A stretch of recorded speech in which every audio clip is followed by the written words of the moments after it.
YouTube, welcome back to the JMatt Show. I am JMatt, and this is the JMatt Show.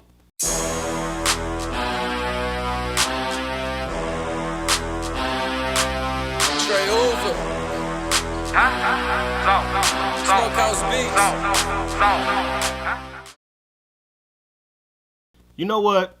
I was literally just sitting here thinking to myself about how much I have tunnel vision. Like, when I got a goal set, it's really hard for me to pull myself away from what I said I was going to do until I complete either the whole task or I get to a point where I'm like 50% done, or I'll get to the point where I'm like, all right, once I get this much done, I could switch and chill or do something else or go to the gym or relax. But I'm putting all this together because I'm like, I got tunnel vision.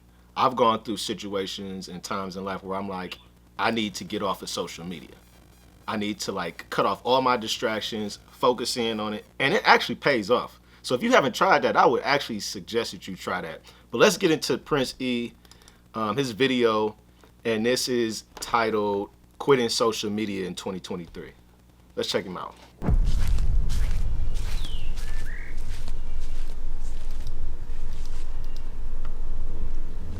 Many years ago, a king in Baghdad sent his son to the market for provisions. Soon afterwards, the son comes home, his face white and trembling, and tells the king that in the marketplace, he saw a man he recognized as Death, who made a threatening gesture. Borrowing the king's fastest horse, the son flees at great speed to Samarra, a city a distance of about 75 miles. He should have been on the where he Rainbow. believes Like, Death he could tell the will not story and find him. narrate some stuff. The king then goes to the marketplace and finds Death and asks why he made such a threatening gesture to his son. To which Death responds, "Sir, that was not a threatening gesture. It was just that I was surprised. I was astonished to see him in Baghdad because I have an appointment with him tonight in Samarra." The Reaper. So many of you have been wondering, where did I go? Did I quit? Did I retire? Did I die? And I want to set the record straight. No, I did not quit. No, I did not retire. And Well, what no, type of I'm attire not are you dead. wearing, my brother? But I am dying. We all are. In the next 10 minutes of you watching this video, over 1,200 people around the world will die. But the people in Bhutan, one of the happiest countries in the world, claim that in order to be a truly happy person, you must think of death 5 times a day. The Greeks and Stoics would often keep a human skull on their desk side, meaning memento mori, which translates to remember that you will die. Let's pause here for just 1 second. I know this is Prince E, so I know at some point he gonna kick it into like the uplifting point of this story. But thinking about death 5 times like way stresses me out right now. I'm not trying to think about death 5 times a day. So let's get to the point where he switches this into what the benefits of thinking about death 5 times a day is. I know you want to know. In the famous text, the Tibetan book on living and dying, it is said, of all footprints, those of the elephant are supreme, and of all meditations, that on death is supreme. And so death, guys and girls, for the last few months has had me questioning, am I living this brief time that I have fully, authentically? So I took a pause. Please welcome Prince E. Prince EA. Because listen, I've been on this planet for 34 years. The average lifespan for a man is 78, for a black man it is 72. So statistically speaking, I'm getting close to halfway there. this a promo for this nigga's new way of life or some shit? What is Now, this? you may be 18 thinking you have 60 years to live, but you may have less time than me. Because Don't tell me like this that nigga selling story football. shows, I mean, death finds you football, fitness when it equipment. is time. Is he a trainer now? And so you too must ask, what does it mean to live a full life? Because you see, the quality of your life is based on the quality of your questions. Are you asking the important questions? 99% of us are not. For 99%, social pressures have completely blinded us and turned us into hungry ghosts. In the Buddhist tradition, a hungry ghost is a demon, That explains it. ugly with a big belly, Buddhist. long neck, and tiny mouth. Maybe he's a Buddhist. It symbolizes a tormented craving. They are so hungry, but with their tiny mouths and skinny necks, they can never get enough to satisfy their hunger, so they keep searching.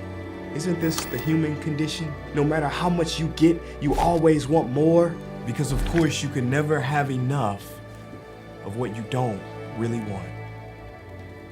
There's an 85-year-old woman who, Can never have at the end of enough her what you life, don't really wrote a want. poem. And it goes like this. If I had my life to live over, I'd make more mistakes I'm next still time. trying to figure that out. I'd relax. I would be sillier than I have been this trip. I would take fewer things seriously. I would take more chances.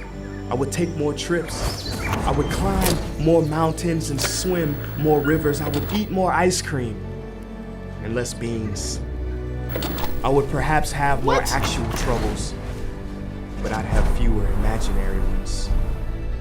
You see, I'm one of those people who live sensibly, insanely, hour after hour, day after day. Yeah, I've had my moments, and if I had to do it over again, I'd have more of them. In fact, I try to have nothing else, just moments, one after another, instead of living so many years ahead of each day. You see, I was one of those people who never go anywhere without a thermometer, a raincoat, and a parachute. If I had my life to live over, I would start barefoot Is he earlier still in telling the a story spring from and stay somebody that way else's later in the perspective? fall. If I had to do it again, I would travel lighter next time. I would go to more dances. I would ride more merry-go-rounds. Okay, so would pick more this is daisies. still the old lady's story. If I had my life to live over. I'm gonna need you to get to the point, Prissy. I'm gonna Guys, cut my this shit journey short. in life has been quite the adventure. From growing up in St. Louis, the most dangerous city in America, to working as a mascot, to performing and speaking all over the world.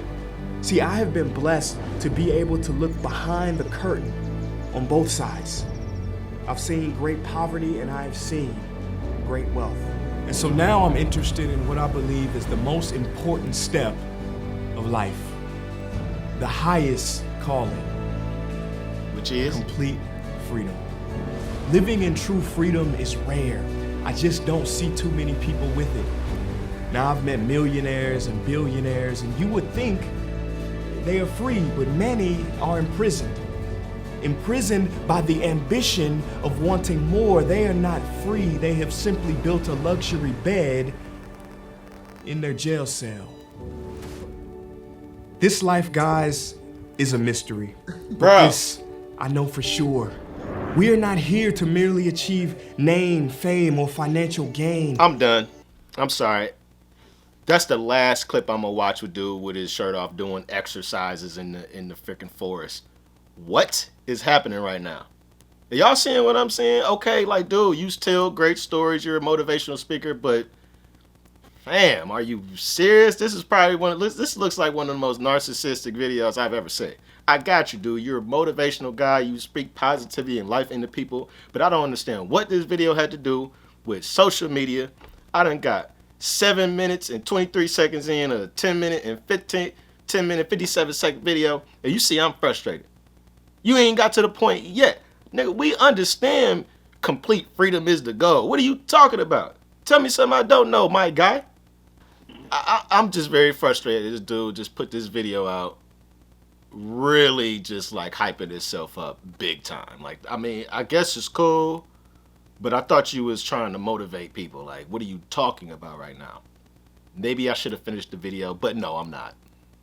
What y'all think, man? I'm out of here.